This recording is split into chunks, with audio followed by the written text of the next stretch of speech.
Hey guys, just before we start the video here, I just want to thank everyone for all the ridiculous amount of support I've been getting on the channel over the past couple of months, uploading EGRP stuff. And I know this video is a little bit out of the blue, but before I start, I did want to provide some variety with my content. That's why I stopped streaming in the first place. So this video is just supposed to be a little end of the year, I don't know, a gift to the 4 of you that watch my content. And if you would be interested in videos like these, just let me know in the comments below. Liking the video really helps. Let's just get it started.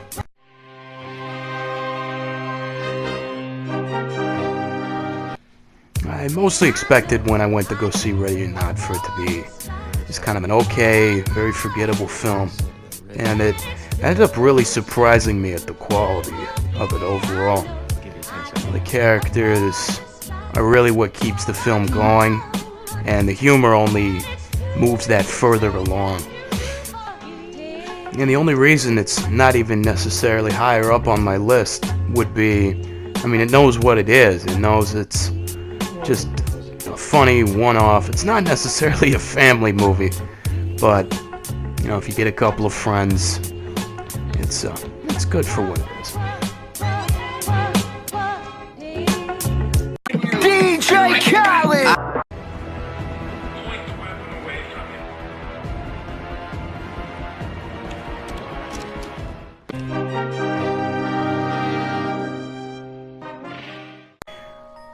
Avengers Endgame is most likely on the top of a lot of people's lists, and I can't blame them. The fact that the Marvel Universe has managed to keep all of their characters so consistent throughout the years and still build upon them constantly.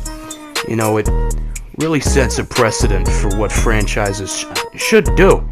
And, there's obviously the complaint that the length is way too long for a Marvel movie, but I think that it takes all of the elements and all of the questions that Infinity War, presented at its end, and answers most but not all of them.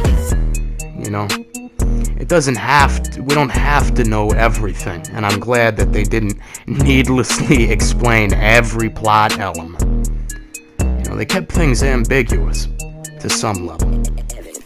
But there is one issue with this one. Thanos sucks. He just does. His character, they wouldn't necessarily say they ruin his character, but there's certainly a contrast between the version of himself that has put in the work to win and the version of himself that has just won, or knows that he's won in general. And that contrast ends up making his character seem a lot less unlikable, but at the same time, Infinity War necessarily was his film. That was his movie. There's no denying that he made that film what it is. In fact, there's a great video discussing the fact that Thanos is the main character of that movie. I'm going to link in the description. And the portal scene has already established itself as the most iconic scene in the entire series, showcasing all that build-up of these just relatively okay films, and having them all end up in one place, and just the uproar of the crowd when Cap catches the hammer. It's just something else, and we're never going to be able to experience it again.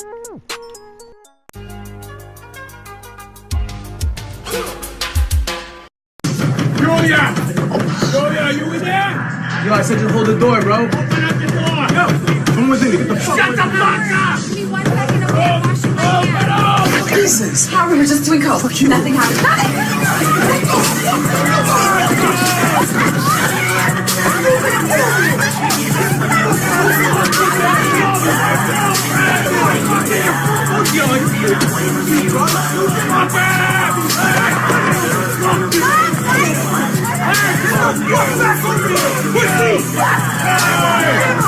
That motherfucker right there!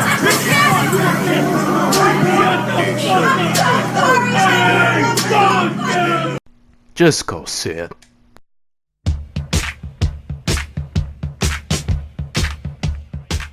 Well, Uncut Gems, that clip kind of speaks for itself. I wouldn't even necessarily know what to say that hasn't already been said about Joker. Joaquin Phoenix is absolutely fantastic. Robert De Niro doesn't phone it in. The writing isn't as corny or stupid as I expected. You know, the soundtrack is absolutely fantastic. Just everything in this film melds together to just form this absolute masterclass of a film by Todd Phillips. And you know, sure, the story's been done before, but not necessarily, I believe, in this manner. You know, I've heard people make the point that this isn't who Joker is, this isn't the type of film that would suit him, but that's not what the film is trying to be. Ironically, by its title, it's more of a character study of Arthur Fleck.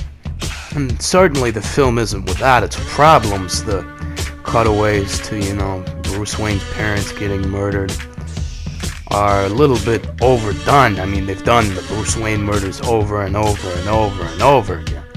But I think it's done similarly in just a different manner.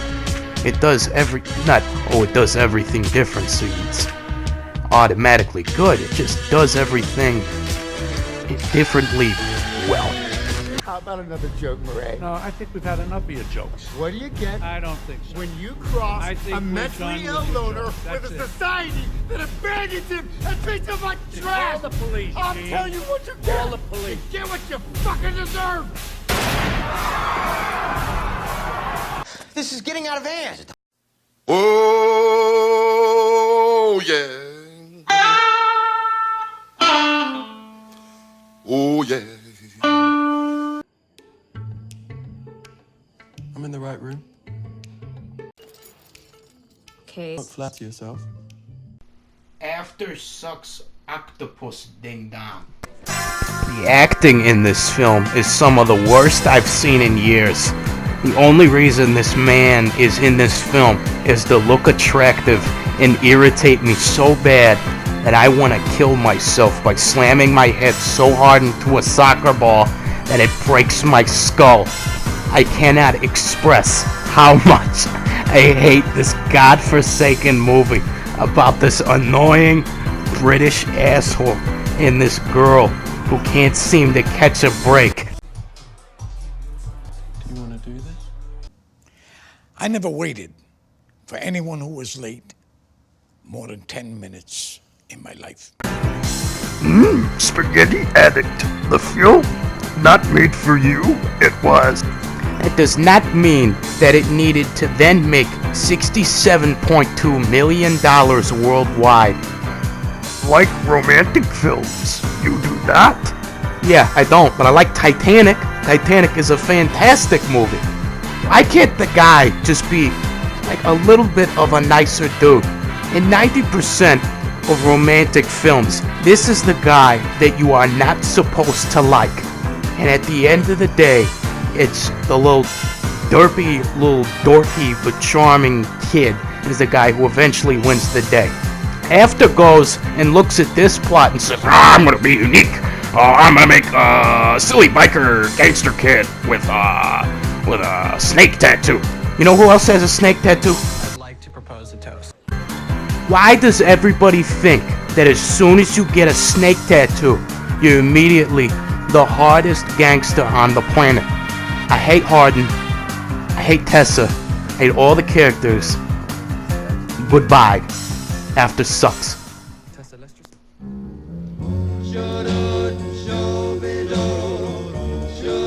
Well, I might have ranted for a little while longer than I should have about After.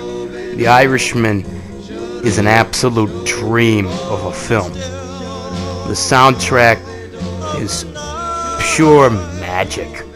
The fact that Scorsese was able to find and then pair these songs in just the right moments is something so admirable. I don't think anyone would be able to understand. Not a single person phones in their performance. Everyone brings their A game, from the child actors to the people who are 30, 40, 50, 60 years their senior.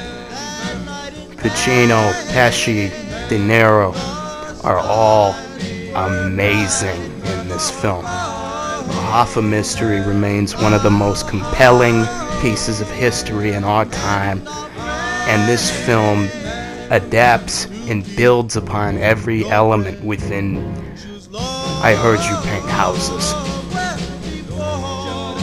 All the other films this year just can't even compare to the amount of effort that went into this film. The amount of heart and dedication from Scorsese and others. And if you don't like long films, it just isn't for you. It just isn't. It's very slow paced. It's very slow with its characters.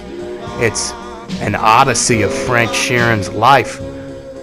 And the ending shot is gonna stick with me just for years.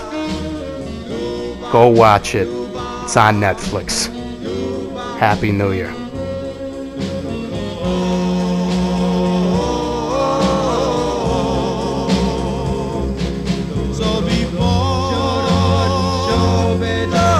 Yay.